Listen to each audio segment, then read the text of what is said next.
Continuous rain causing havoc in Central Province. Morobe policy highlights need for border stations. And NGO concerned with conduct of city watchdogs. This is National EMTV News with Helen Sayer. Good evening and thanks for joining us for Monday's news. Continuous rain in Central Province over the past week has caused flooding in many parts of the province. Gaire village was among those affected. Ryan Lakingu with the details. This footage is of a banana plantation at Gaire village, just next to a property belonging to former provincial governor Kila Haoda. Continuous rain in this area has seen the plantation covered by water, with food crops washed away by flood. Families were also forced to leave after water levels rose. Families whose houses were built on high posts could not live as water levels rose higher each day. In some places, water levels reached knee height. The rain also caused rivers along the Magi Highway to burst its banks, posing a threat to the travelling public.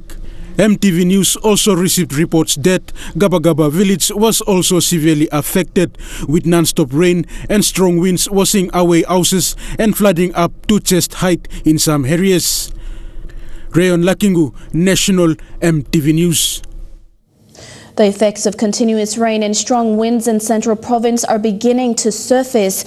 Among those hardest hit, fishermen from villages along the Papuan coast. MTV News visited Poribada village, where locals say they are now struggling with no way to earn money during this wet weather. Michelle Stephen reports. With the current bad weather, many coastal communities have had to stop going out to sea to fish, with continuous rain and strong winds making it too dangerous. Poribada Ward Councillor Tesman Taumaku says luckily there have been no reports of any deaths to date yet in Poribada and Costa Rica. The only concerns they have right now is fishing. Because fishing plays a big part in their day-to-day living, rain and strong winds has immensely affected it, forcing them to ration out on stored goods for survival. We are mainly dependent on the sea. 40–50% of our people, they survive from the marine resource, but given the current situation, our people cannot go out fishing. Currently, they survive on the bits and pieces they get from the stores, from the family. We have this strong family bond, family ties. So.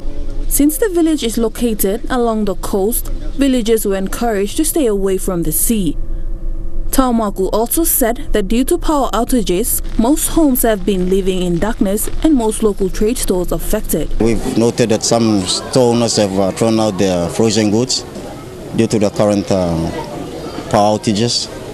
So it's bad for economy, especially for our people and for the store owners. They're losing out big time on that because they get the orders from the city and transport them. It's quite a big expense when you look at it. Definitely they are missing out a lot. Taumaku has urged local disaster management authorities to communicate with local leaders to help assist affected communities along this part of the Papuan coast. Michelle Stephen, National MTV News. The conduct of NCD City Rangers towards people living with disability has been called into question. President of PNG Assembly of Disabled Persons, Jacqueline Gaire, says the current approach by City Rangers to vendors living with disability is inappropriate and should be changed. This follows the reported assault of a person living with disability in December 2018.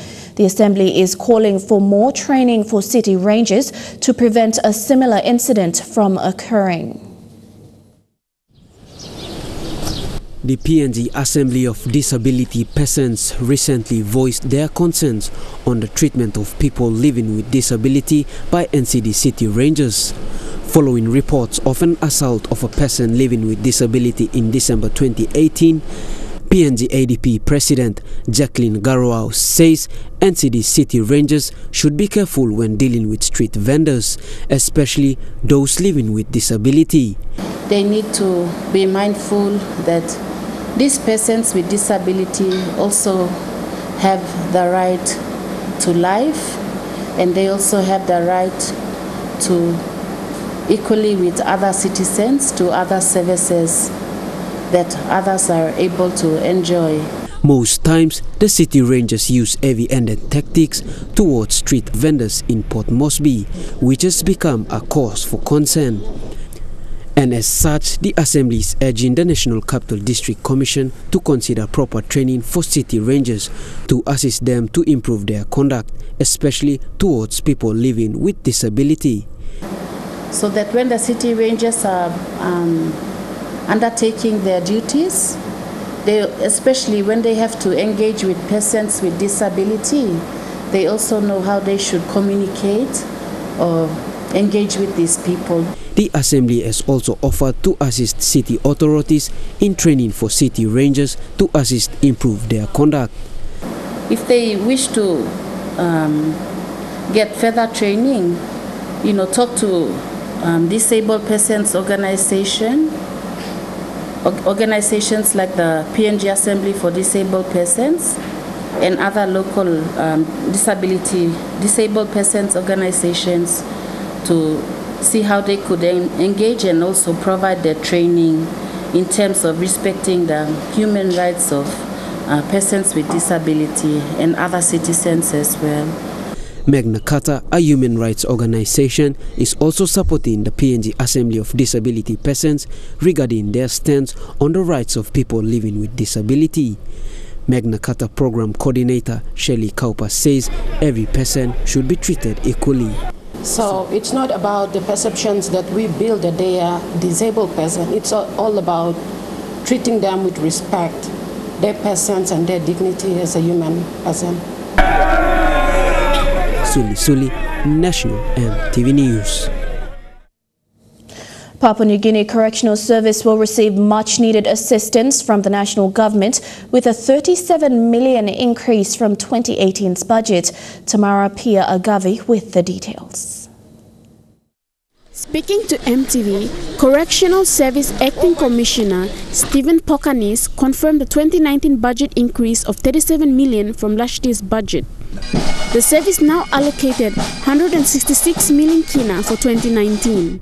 Correctional Service has been getting a huge boost in its budget for 2019. Simply in 2018 we had about 129 million.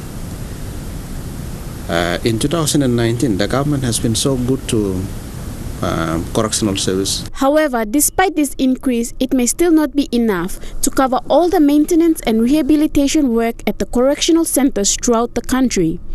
According to the Acting Commissioner, 2019 would see emphasis placed on managing and attending to serious infrastructural defects at correctional institutions. How good can we plan and use that money wisely? That is up to us now, so that we see ripples of success, not only in one correctional institutions, but in all the correctional institutions throughout the country. With this focus, the service would also need more of its own skilled personnel, because at present the service employs outside contractors to carry out plumbing and electrical fittings work at its centers. We encounter is the technical capacity that can handle all the infrastructure works. Currently, we have a shortfall, and as a consequence of that, most of the technical works are outsourced. So outsourced meaning we give it to the contractors. So with a little bit of money that we have, we can do all the work. And the way forward for us is, I think at the end of last year, we did a minor structural review. In that review, I've requested for a couple of tradesmen that will be recruited. So when they come on board, they would be able to assist us do work in-house. I'm talking about employing a licensed electrician, a licensed plumber. We also trying to employ a septic tank pump out operator that can do all the pump outs for us. That is one of the costs that we incur right throughout all the institutions. Tamara Pia Agavi, National EMTV News. Among stories after the break, Southern Highlands Provincial Assembly to decide on compensation limit, and Morobe releases teachers' postings. Details next. Stay with us.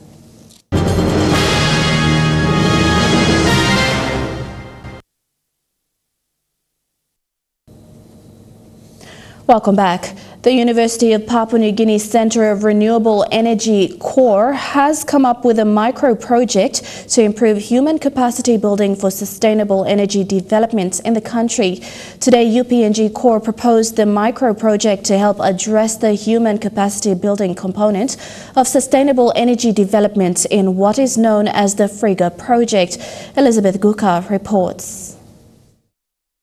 Through a partnership between Climate Change Development Authority, Global Environment Facility and UNDP, the micro-project will help to address the human capacity building component for the facilitating renewable energy and energy efficiency applications for greenhouse emission reduction, also known as the Friga project. UPNG Core representative Manu Rawali explains the concept of the project. This micro-project is coming at the human capacity development component. With the three main deliverables of guides, producing a hydro mini-grid guide, a PV mini-grid guide, and an energy efficiency guide for townships and buildings. UPNG Core will provide the guidelines and training materials to support communities and institutions to understand, manage and benefit from sustainable technologies. Sustainable energy means renewable energy plus energy efficiency.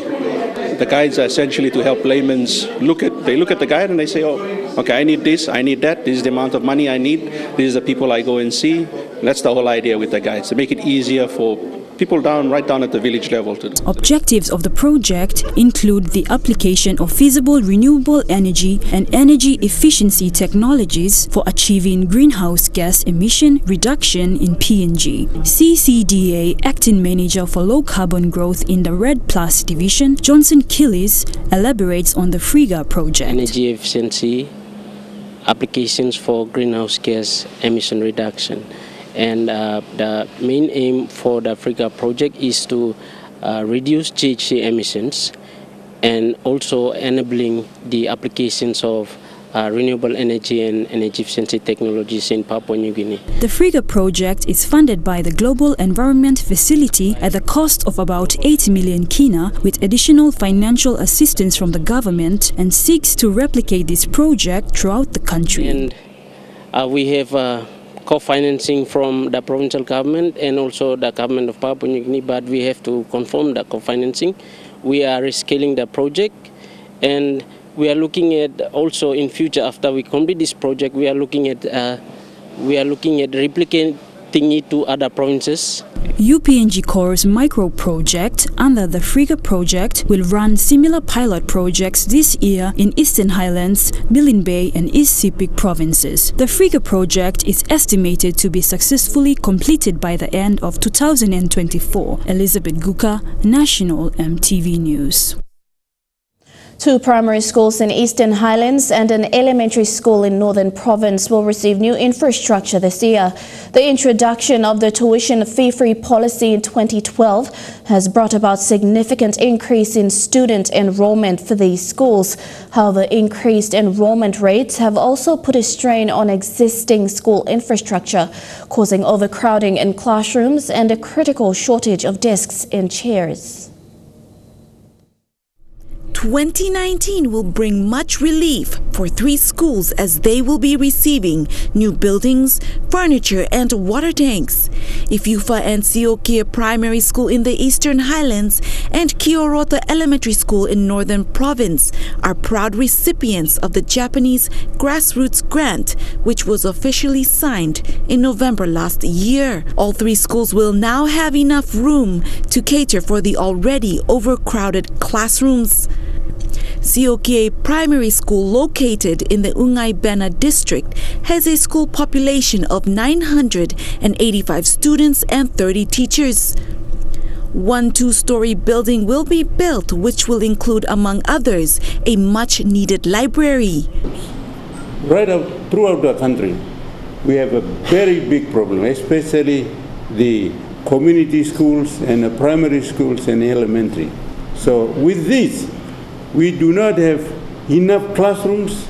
Ifufa Primary School, which was established in 1958, is located in the Goroka district and is in dire need of new buildings. Existence for some 61 years there has been lack of assistance from the national government, as well as the provincial government, and as well as the local level government. We have been struggling.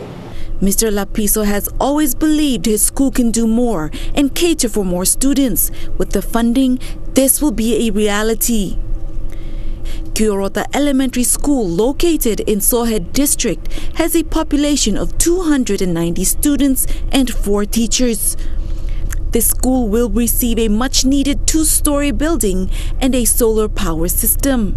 It's the first time that this little school is having this. I started the school with only 120 kina from the government. A total of 10 new classrooms, 204 desks and chairs, and 11 water tanks will be given. The installation of water tanks at the schools are intended to improve water accessibility and encourage good sanitation practice within the school campus. Lilian Sopera Kinea, National EMTV News. And what will be welcome news, the PNG National Weather Services has announced a reprieve to the heavy rains and strong winds over the past week. Speaking to EMTV News, National Weather Service Director Samuel Maiha said normal fine weather can be expected over the next 2 to 3 weeks. Basically done and dusted. I want Papua New Guineans to know that the worst of this tropical cyclone and heavy rains are over. Whatever different remains that you will be seeing is basically the small leftover rains due to the moisture that was transported down from the equator to the coral sea. So there is a bit and bits of moisture still around. But I want to assure the public that the tropical cyclones are over. Compensation has become a common practice in parts of the country. For Southern Highlands, a limit will be decided by the Provincial Assembly. Governor William Powie says the Assembly will pass the law and regulate throughout the province. Tainted by election-related violence and tribal conflicts in the past 30 years, compensation of the dead has become a practice in Southern Highlands and other provinces in the Highlands region. Speaking in Nipa over the weekend, Governor William Powie said a limit will be announced. He says violence has spilled out with relatives of the deceased claiming huge sum of money on numerous occasions. Why you may work him some limit, now work him long. This person compensation in Bagaravim community now, Bagaravim Sindan long people, especially long number of long money go up, number of long pig na cow na this person go up, man had no meeting. For Southern Highlands, Governor Powie is revamping the provincial police force to maintain law and order. He says tangible development will not be achieved if people continue to be above the law. Governor Powie says law and order is a priority area for the province in 2019. And now we blow like straight from passing from law and order, so that government by Sidan good, community by Sidan good, now work from development and service delivery by go ahead. Meanwhile, Governor Powie is calling on the national government to release outstanding funds for the province. He says most of the major projects remain stagnant because funds are being withheld in Waigani. Royalty and 25.5 million M stabia, they should have released this money. IDG project, 100 million stabia, high impact project and 35 million plus sunland. This all kind of money come inside. Also the work come over 2018. On a non-related matter, the Provincial Assembly will be meeting this week to pass the provincial budget and other agendas. Jack Lapave Jr., National EMTV News. While embarking to curb law and order in Southern Highlands, a funding of 1.5 million kina has been released for farming in the province. Governor William Powie says spades will now replace guns in communities.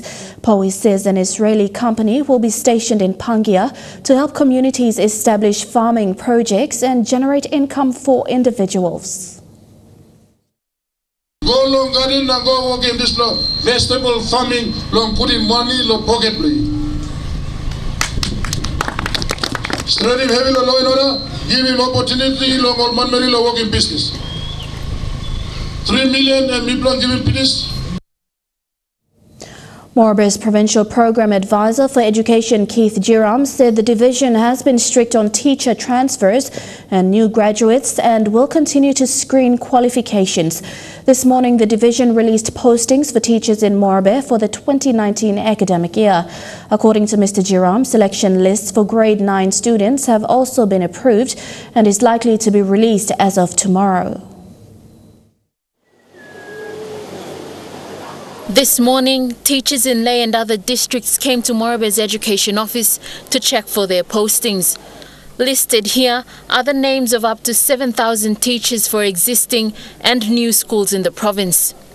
But fortunately enough, we can inform Morobe teachers who are in and around the country. The postings is out, and they can start visiting the headquarters to see their postings and know the schools which they will teach this year. This teacher, Oting Zuhuke, got posted to the Kabum Secondary School as the principal, a school that recently had its status changed from high school to secondary. Mr. Zuhuke is happy with the posting, saying it allows for teachers to shift to different schools without staying in one school for too long. Before we used to have that culture, that big boys who are in the top positions, they used to remain for up to more than 5 to 10 years in a school. But I've seen that most of these headmasters and most of these principals, deputies are being shifted this year. Morobe's Provincial Program Advisor for Education, Keith Jiram, said they will continue to screen teacher transfers from other centres as well as new graduates. We are mindful that teachers' attitudes are not like those in the 80s and 70s. We have problems rising everywhere in the country. So we are taking this message to make sure that we discipline teachers and we take in only the best one for the best of the province. Lucy Kopana, National EMTV News, Lae. A woman who suffered from diabetes and a failed kidney since 2014 survived after years of treatment and surgery. 57-year-old Effie Beaso had both her feet amputated with a kidney transplant donated by her daughter. Mrs. Beaso is now well, encouraging people with lifestyle diseases to have faith and live healthy. She looks forward to conducting choir at Kasawara United Church in Lae this year. Mother of three, Effie Beaso is choir conductor at Kasawara Road United Church in Lae. She was diagnosed with diabetes, and in 2014, her doctors told her she needed a kidney transplant. The 57-year-old had suffered from diabetes for years. I had a little scratch, and it was outside, but inside was already sore. The family was then faced with the challenge of finding a compatible donor and a hospital overseas able to do the transplant. She then went with her family to the Philippines for treatment. It was there that her daughter made the important decision to donate one of her kidneys to her mother. I am 57 years old this year, but my kidney is that young because my daughter gave her life to me. She gave me a second chance to live. 2 years later, doctors had to amputate one of her legs, and then another in 2018. Effie Beaso joined the Kasawara Road United Church choir group in 1993 as a singer, and over the years she became the conductor. Despite having both her legs removed, it has not stopped her from doing what she loves. She plans to return this year to conduct the church choir again. The church choir is here to stay as long as there is someone to conduct the choir. I'm happy with what I do. Mrs. Beaso thanked her family for the support over the years, and with faith she looks forward to many years ahead. And because my husband is a great supporter, and my children, they support me well. Morobe Nigani, National EMTV News, Lae. The country's watchdog has announced the new retail fuel prices for this month, with motorists given some reprieve with prices for petrol, diesel and kerosene all seeing decreases. As of tomorrow, in Port Moresby, petrol prices will decrease by 18.73 toya per litre to 3.20 per litre. Diesel decreases by 27.73 toya per litre to 3.3 per litre. And kerosene decreases by 25.56 toya per litre to 2.80 per litre. For outside centres, prices will decrease as follows. Petrol prices decrease by 22.1 toya per litre, diesel by 31.61 toya per litre, and kerosene prices decrease by 29.25 toya per litre. According to the ICCC, decreases in the retail prices for the three petroleum products is mainly attributed to the decrease in the import parity prices for January and the decrease in the domestic sea freight rates for the first quarter of 2019. The new prices come into effect tomorrow. You're with National EMTV News. We take a look at stories making headlines overseas. When we come back, stay tuned.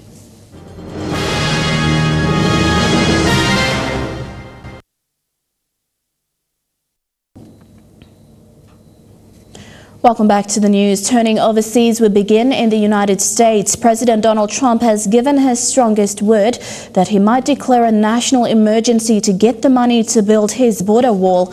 It would enable him to bypass Congress to get funding for the wall instead of relying on the Democrats to approve the money. Tonight, with shutdown talks hopelessly deadlocked, President Trump delivering this message to federal employees on the verge of missing the first paycheck of the new year. I can relate, and I'm sure that the people that are on the receiving end will make adjustment. They always do. The president is seriously considering declaring a national emergency at the border to bypass Congress and build the wall himself. It's a move that would face backlash. I think the president would be wide open to a court challenge saying, where's the emergency? You have to establish that in order to do this. Effects of the shutdown growing. In New York's LaGuardia Airport, this terminal faced long lines. A Delta employee telling ABC News that some of the TSA officers who have been working without pay did not show up because of the shutdown. The president claiming the 800,000 federal employees affected are behind him in this fight. Many of those people that won't be receiving a paycheck, many of those people agree 100% with what I'm doing. Marilyn Carruthers, who works for the USDA, says the bills are piling up. We want to go back to work. We need to go back to work because we have bills to pay. Vice President Mike Pence, Senior Advisor Jared Kushner, and DHS Secretary Kirstjen Nielsen leaving another round of negotiations with Democratic aides. President Trump seeming to undermine those talks, saying only he and congressional leaders can solve this standoff. The brother of a former U.S. Marine detained in Russia has defended his years of multiple passports, saying it doesn't prove he's a spy. Paul Whelan has been held on espionage charges in a notorious Moscow prison. Tonight, Moscow throwing cold water on speculation Paul Whelan may be exchanged for Russians held by the US, an official saying it is too early to discuss a swap. The 48-year-old former Marine has been detained in Russia on charges of espionage since late December, but his family says they are still in the dark. The Russian government hasn't released any details about the espionage charges, and we haven't heard anything from the American government. Whelan's brother saying he doesn't believe the spy allegations, defending revelations that Paul held 4 passports by pointing out he wasn't born in the US. At what point does 3 or 4 become too many, or does 2 become too many? Whelan was discharged from the Marines after attempted larceny. He was working as a security consultant when his family claims he traveled to Moscow for a friend's wedding just before Christmas when he disappeared. President Trump today acknowledging the case for the first time, but giving no further details. Yeah, we're looking into that. We're looking into that, yeah. The 3 other countries Whelan also holds citizenship in, also requesting consular access. Last week he was visited by the American ambassador, but he won't be seen to again until after the Russian Orthodox holiday. The State Department says it is still waiting for further clarification from the Russians on the charges that Whelan is facing. There's been another incident for the New Zealand police helicopter crew, the second in a week. A man is being charged after allegedly aiming a firearm at the chopper from the ground.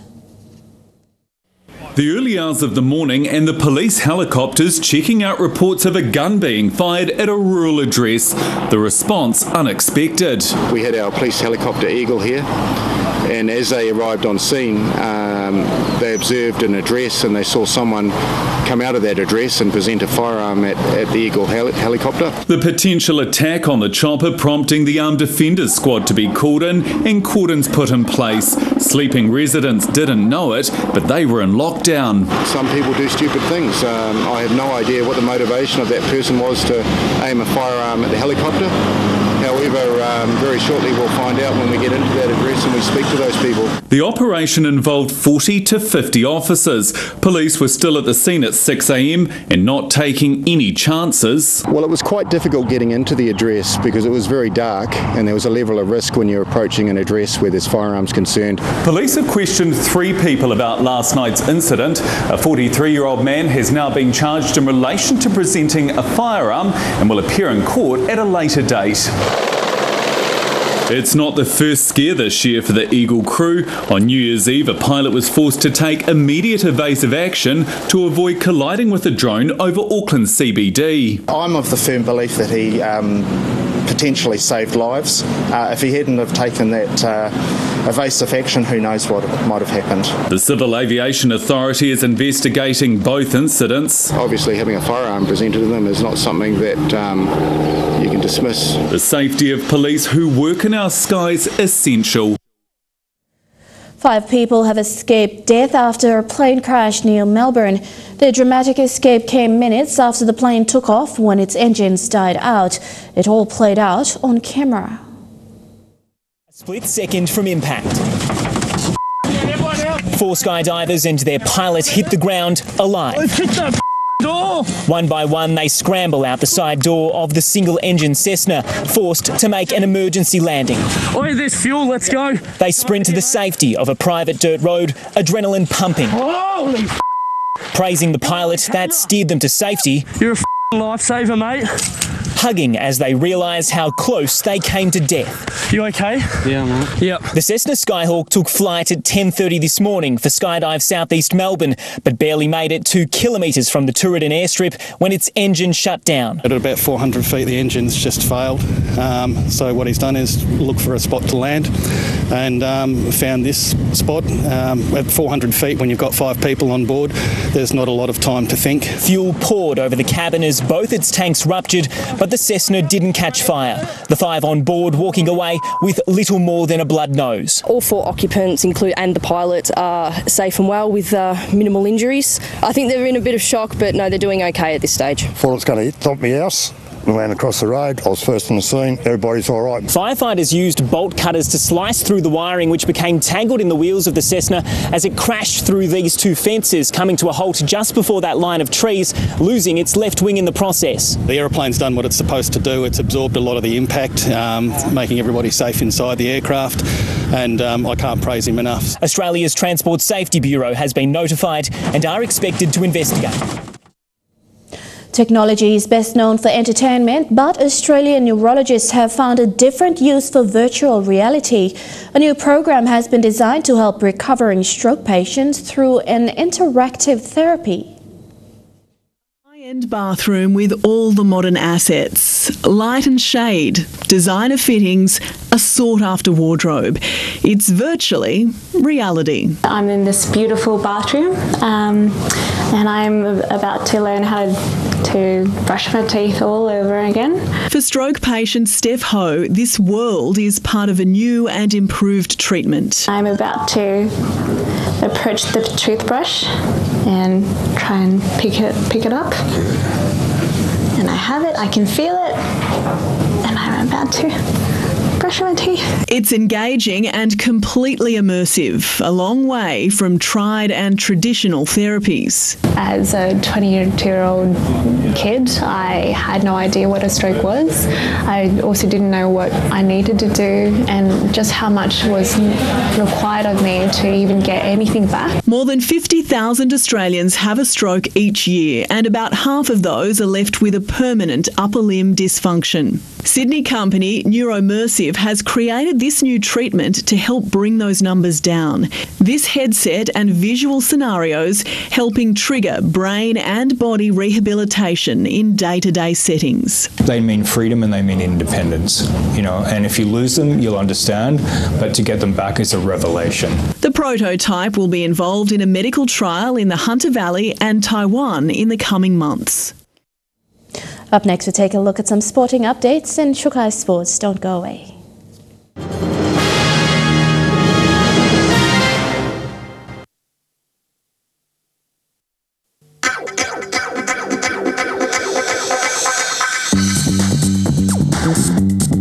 Chukai Sports.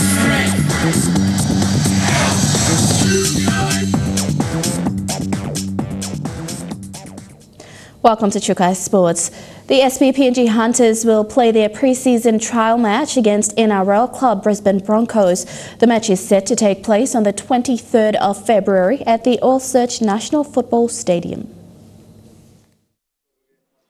The Brisbane Broncos and SP Hunters will face off in a trial match for the second time, but it might be against a second-tier team. The Broncos first played the SP Hunters last year, beating the Hunters 26 points to 12. Experienced players including Darius Boyd, Anthony Milford, Jordan Kahu, Cody Nikorima, Corey Oates and James Roberts were part of the team that travelled up to Port Moresby.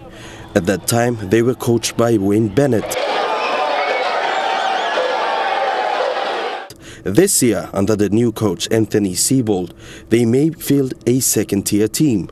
It is also unsure if Seibold will be travelling with the team for the trial match, though there has been confirmation of the SP Hunters and Broncos match by the PNGADP. The Brisbane Broncos website only has one confirmed trial match against the Gold Coast Titans on the 2nd of March at Seabus Stadium. A legitimate confirmation of Broncos players and staff will be made known over the next few days. Meanwhile, the SP Hunters have resumed pre-season training, with coach Michael Marum to name his final 2019 squad before the trial match. The Brisbane Broncos will take on the SP PNG Hunters on the 23rd of February at the Oil Search National Football Stadium. Elijah Levet, National EMTV Sports. Papua New Guinea will be looking forward to 2 tournaments this year in the 9-a-side format of Rugby League. Papua New Guinea has been drawn in a pool alongside other countries in Oceania for a 9s tournament. Papua New Guinea has been pooled with Fiji and Samoa in Group B of the inaugural Oceania Cup to be played at the conclusion of the 2019 NRL season. This tournament was approved by the Rugby League International Federation Board, the global governing body of the sport of rugby league. They approved it last year in November as part of a pinnacle rolling calendar of matches for the next 8 years. There is also a 9s World Cup tournament that will see men and women from nations across the world compete in the 9-a-side tournament. The Oceania Cup will be featuring Australia, New Zealand and Tonga in Group A, and Samoa, Fiji and Papua New Guinea in Group B. The Papua New Guinea Rugby Football League assures that the Kumuls team will be in high gear to take part in 2 of the tournaments and will be making an effort to get bids out to take part in the 9th World Cup as well. It's a tournament by invitation. I think the RLIF will send out the bids for countries to participate. We will probably put out our bid to it, but it's part of our international program going forward. But PNGRFL Chairman Sandy Saka says the current focus of the national team is to defend the 9th gold medal, which they won in the 2015 Pacific Games. They will be looking to defend that in this year's Pacific Games in Samoa. More recent 9s that we are really concerned about is the Pacific Games in Samoa. We're the defending gold medal winners, so we look to defend that, and hopefully that will place us in a good platform going into the World 9s. Fidelis Sukina, National EMTV Sports. We'll be back with more sporting action after these messages. Stay tuned.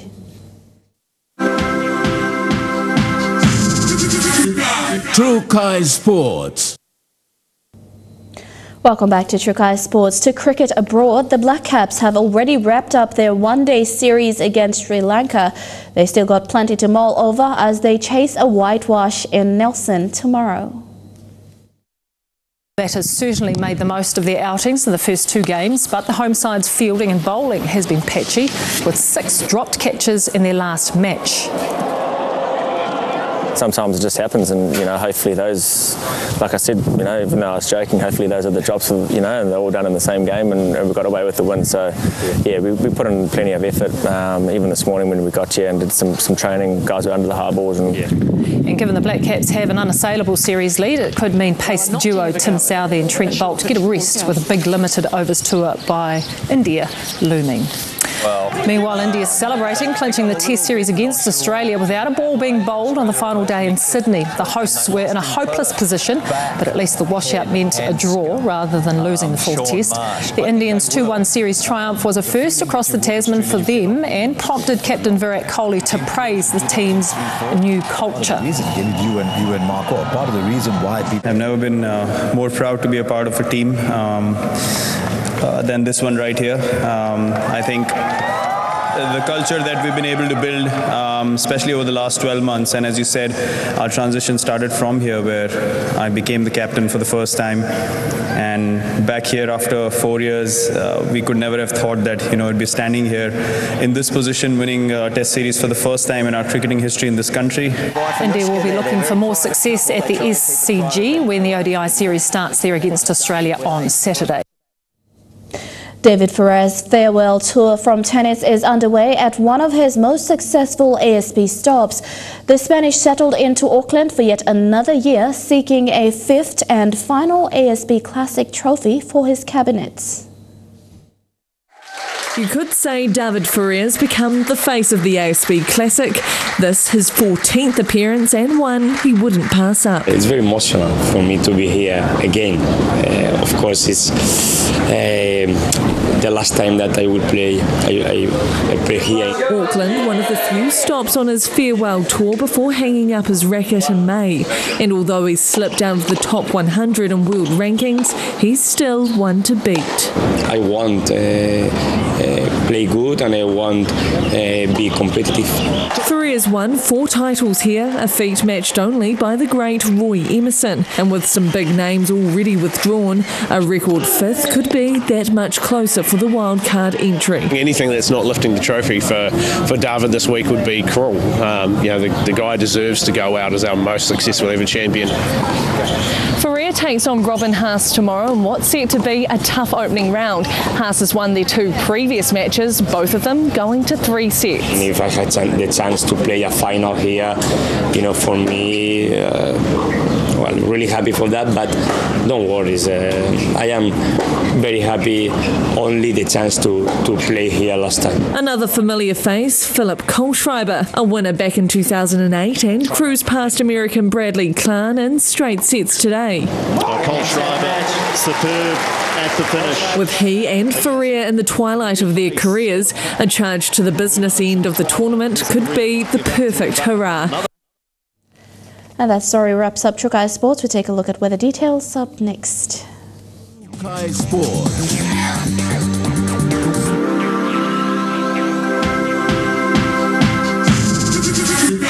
Trukai Sports. The weather details were proudly brought to you by Dulux, celebrating 50 years in PNG and the only paint made in PNG. Weather forecast in the southern region: showers in Port Moresby, Kirrama, Alota, Popondetta, and thundery showers in Daru.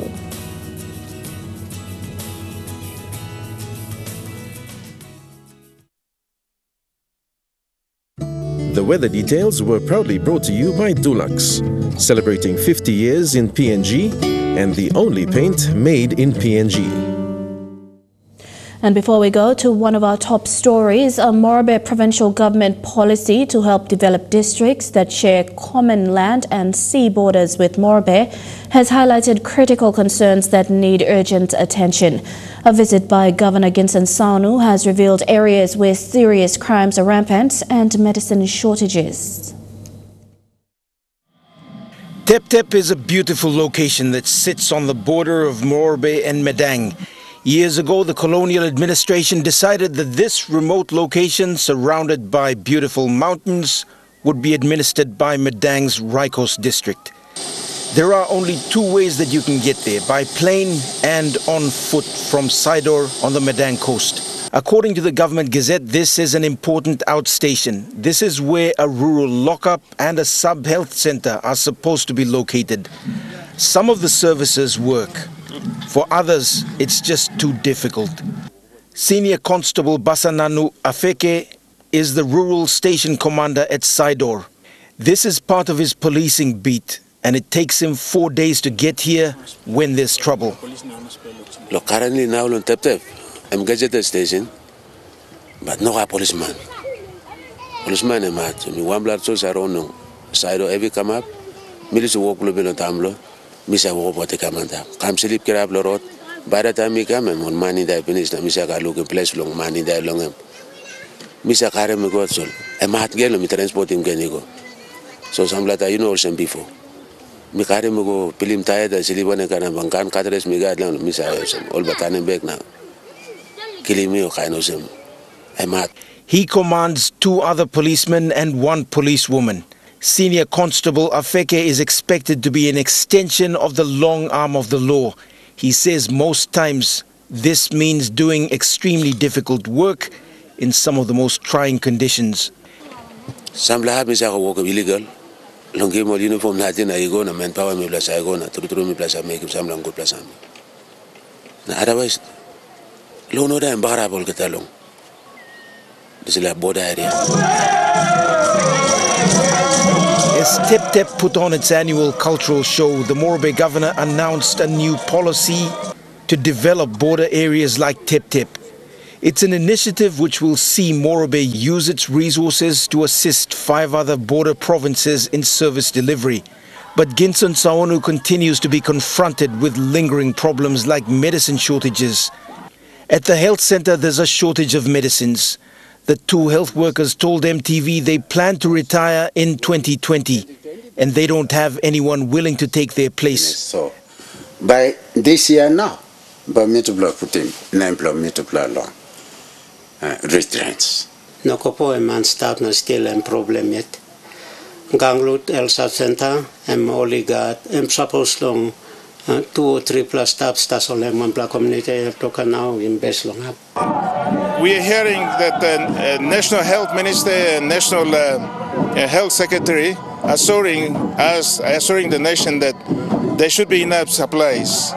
But when you actually go to the rural areas like here, and also even in urban areas, there is no medicine.